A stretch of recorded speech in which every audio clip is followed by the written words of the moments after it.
Since the earliest days of cosplay performance, fighting has been part of it, and for a good reason.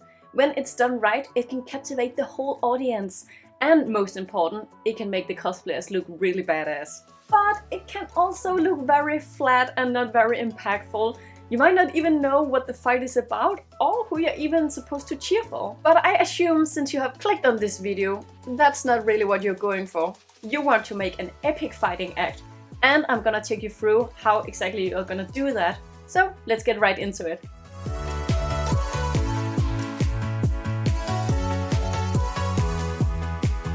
Now first things first, we need to start with the cosplay, because not all cosplays are gonna be ideal for fighting acts, since they are not good enough to move around in. Things as big as weapons, heavy armor or high heels are not ideal if you want to make an epic fighting act. You need to pick some characters where you actually think it's gonna be possible to move around in the cosplay. You especially need to be realistic, because chances are that you made the script and the choreography before the cosplay is done, so you actually don't know how it's gonna be to move around in it. This actually happened to Anna and I when we wanted to do our Black Rock Shooter performance. We had made the script, the sound, the choreography and everything before we realized that we were not gonna be able to move enough around in our cosplays to actually make the act we wanted.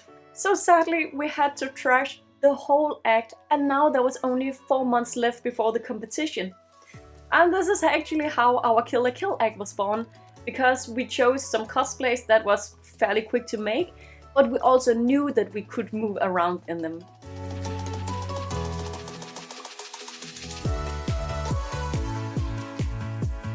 Okay, so we have picked our cosplays, and we are pretty sure we can move enough around in them to make our choreography.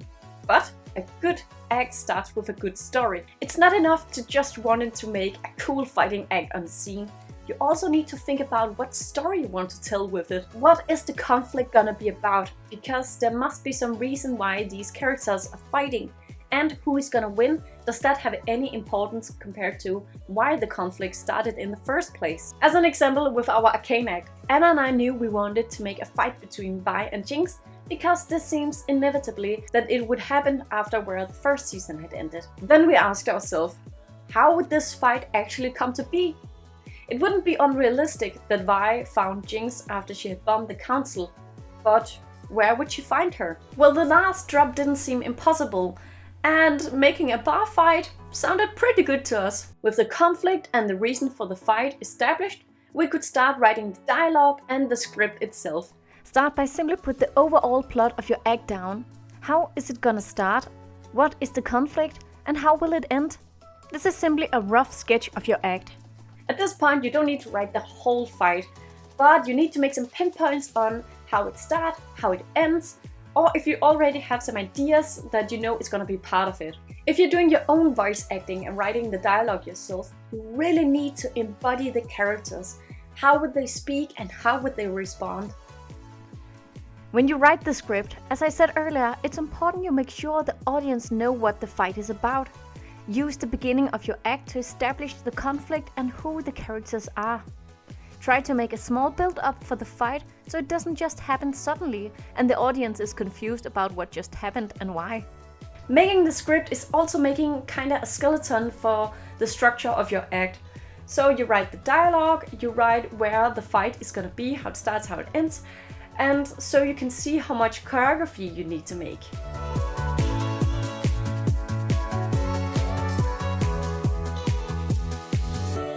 Maybe this is the step you thought we were gonna start, but now we have made a solid foundation for our fight and we can now start making the choreography. What Anna and I always do is to start with a good old brainstorm, and here nothing is wrong, it's just a matter of spitting out every idea we have. We might even try them out as we talk about them to see how they feel and how it looks like. If we like something, we film it, both so we can see how it's gonna look for the audience, but also so we don't forget it. Slowly we put ideas together until we have small parts of choreography. We keep adding on until we have enough. We film all the choreography in one go, and here it doesn't have to be fast or perfect, that will come as we keep practicing. This is again so we don't forget it, and also so we can look through and see if anything needs to be changed in case something is not easy to see for the audience or it didn't work out as we intended. Also, I would like to say, unless you just make a banger fighting choreography, try to make breaks in your act where something else happens or you have some dialogue. It's very hard to make a whole act rely on fighting alone, especially if you're new, since if you miss any of your sound cues, you can use the breaks to get back on track with your cues. If you feel like your act needs a little bit more spice, you can try to use stage props. And most common is things that can break, since it has a good wow effect on the audience. But this of course takes more practice and work, since you now have to make the props, make sure they work, but you also need to get the timing right with them on stage.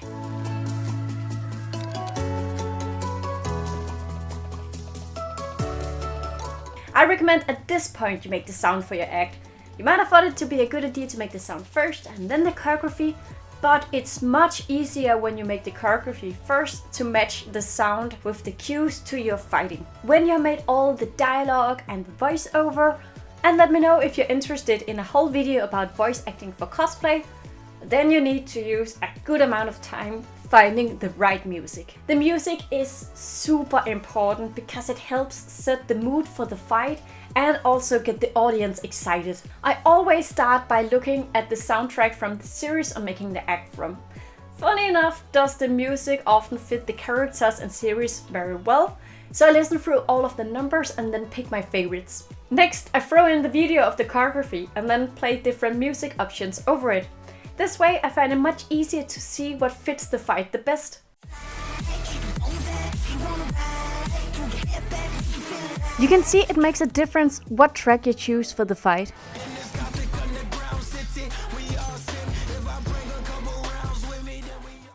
Sound cues are such an important part of a fighting act, because we have all seen a fighting act where they don't quite land the cues, and it's hard not to focus on that instead of the fight itself. You might also sometimes have noticed that there are some awkward pauses between the hits, and sometimes it even looks like the cosplayers are waiting for the cues by making very slow movements. But how I avoid this in my fighting acts is again having the video of my choreography on top of my sound. I simply lay my sound cues to match what happens on the recording of the fight. This way I don't just throw them in blindly and hope they will fit the fight. Now I know the first time you film your choreography it's much slower compared to when you've been practicing for months, but what I do is to speed up the video so it looks realistic to something that we will be able to perform. I add the sound cues on top of the hits, and let me show you on the computer a little tip here. If you only have one sound effect, it will sound pretty flat.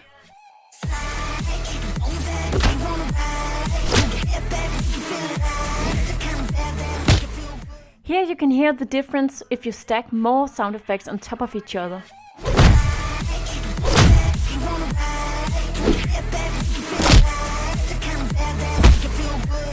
So now you can export your sound and try to practice to it.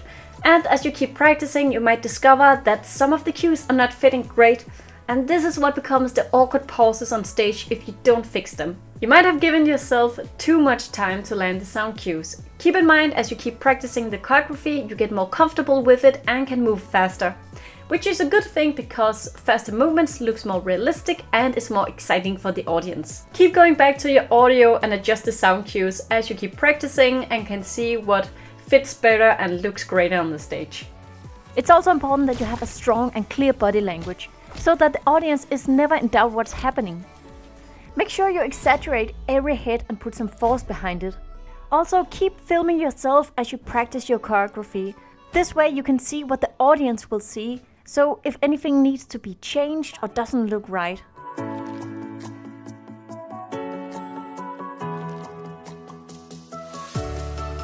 If you're running low on time and you had to submit your audio to the competition so you can therefore no longer change it, fear not, everything is not lost. You might have to change your choreography a little bit.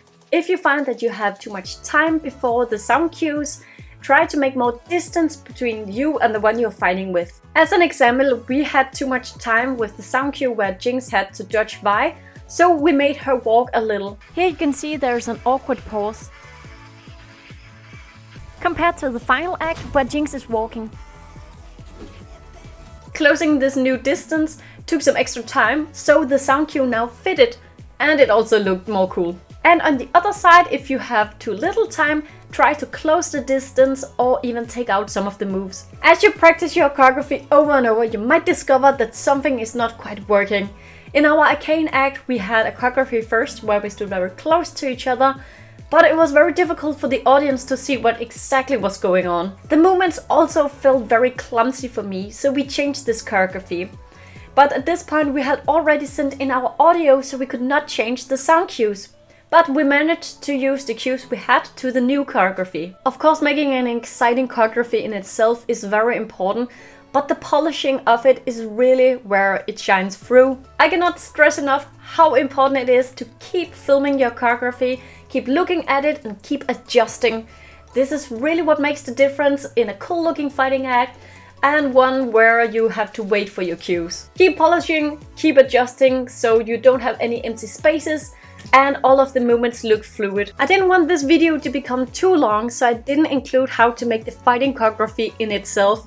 But fear not, I am making a video about just that right now. I will show all my tricks on how to make stage fighting look realistic with both hand-to-hand combat and also weapons.